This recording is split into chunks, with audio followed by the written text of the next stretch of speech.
Trucker Dump from March 13th, 2009. Episode 2, A Rare Day in Trucking. Welcome to Trucker Dump, where you'll get one driver's insights and sometimes humorous views of truck driving and the trucking industry, and pretty much anything else he feels like dumping on you. This podcast is brought to you by AboutTruckDriving.com. Resources to help you understand the world of truck driving through the use of stories and a pathetic attempt at humor. Yo, Todd McCann here. Dear Lord, what the heck was that? Next thing you know, I'll be wearing pants and hanging down past my butt cheeks. Word. Welcome back to the podcast. Today's episode is called A Rare Day in Trucking. Through the eyes of a truck driver, most days on the road aren't all that memorable, but every once in a while the perfect anti-storm hits, leaving you with a near-perfect day that will stick in your head for the rest of your life. I had one of those days recently. I had just delivered a load in Boise, Idaho when my in-truck satellite dealy-whopper squawked at me. It was the information for my next load, and the second I saw it I felt a sense of dread come over me. It was similar to the feeling of utter hopelessness that only comes when the evil overlord tells me that she requires my company at the mall all day. Yuck. Anyway, the load would be picking up in Lewiston, Idaho the next day, and if memory served, I knew it meant that we would be traveling a lot of back roads to get there. Yep, US 95 all the way. And according to my map, part of it appeared to be restricted to commercial vehicles. I hate it when I'm right. It was getting dark and the snow was starting to fall. Still, worst of all, it was the evil overlord's turn to drive, and I was looking around to see if I could convince some unknowing fool to give her the joyous news. Noper, it was all on me. But as they say, it's always darkest before the dawn. Like a knight in shining armor, my fleet manager called and told me to wait until morning to head towards Lewiston.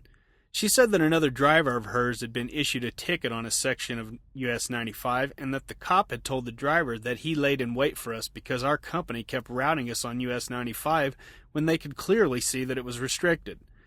Thankfully, she didn't want me to risk it without speaking with our permit department first, and they were gone for the day. Yay! That meant that the evil overlord could sit up all night and goof off while I slept and prepared for the twisty road the next day. What a relief for both of us. The sun was at full force the next morning, and by the time I was ready to roll, the roads had been cleared. The permit lady had faxed me an overlength permit, which made my truck legal. Still, if I needed an overlength permit, it probably meant that the roads were curvier than Marilyn Monroe. Being the ever-so-brave adventurer that I am, I hopped in my vessel and headed out to conquer uncharted territory filled with ferocious slime-spitting beasts covered with snake-like scales. Wow. I should really lay off the video games for a while. What awaited me was the most beautiful day I can recall behind the wheel of a big rig. It's not very often that you get snow-covered landscape, yet have the fortune to avoid snow-covered roads also, but I got it that day. I had one little patch of snow-packed roads all day long, and even they weren't remotely slick. It was slow going at times, but there wasn't one road that I felt was twisty enough to warrant an overlength permit. Most of it was 65 miles per hour. I've driven roads far more treacherous in Arkansas, Missouri, Kentucky, and Tennessee, just to name a few. Now those roads were so tight that you couldn't go around a bend without either your tractor or your trailer protruding into oncoming traffic. Yet not one of those roads required any special permits. Some states are just weird like that. Are you listening, California? The view from my windshield got better as the day went on. It started with snow-covered mountains and trees, then went along the Salmon River for a good long time. I had my Flip Mino HD camera out, and I'm praying that I got some decent footage that isn't too shaky. I managed to make some snapshots from the video, and they are posted below. You listeners will have to go to the website to see them. I really didn't think it could get any more picturesque, but I was wrong. After we departed from the shipper, I had more back roads. By that time, the evil overlord had crawled, or should I say oozed, out of bed, saying that she felt like she was trying to sleep on a roller coaster. Furthermore, she thought that she just might have to puke. Hey, I said it was my best day, not everyone's. Our company's supplied routing forced us onto US 12 eastbound over to Missoula, Montana. US 12 runs along the Locksaw River most of the way. Locksaw is a Flathead Indian word meaning rough water.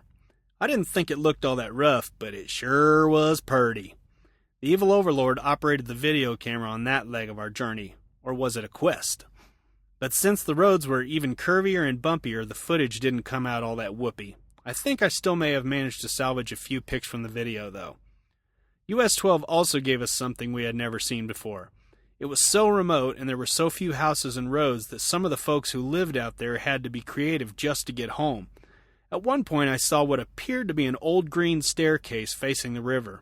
For the life of me, I couldn't figure out what its purpose could be.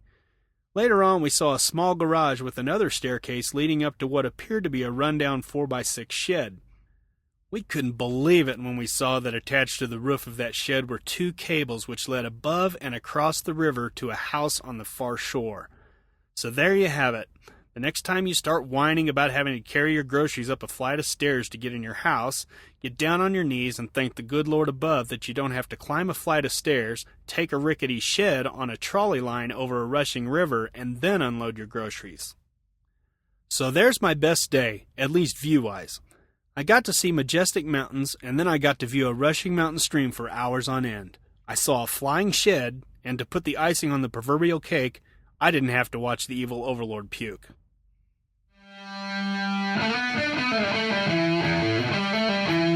So, what's your best day ever? Or at least one that sticks out in your mind. One where everything just seemed to click. Trucker or not, I want to hear about it. Head over to abouttruckdriving.com, type TD2 into the search box, and leave your best day experiences in the comments section. Or if you'd prefer to contact me through email with your comments, questions, or suggestions for future topics, that address is truckerdump@gmail.com. I can also be reached on Twitter by adding Todd McCann. Why does that still sound so weird to say? Anyway, that's 2 D's, 2 C's, and 2 N's. If you'd like to subscribe to the podcast or the blog, there are links to both on the website. Well, thanks again for listening. So until next time, drive safe and stay out of my way.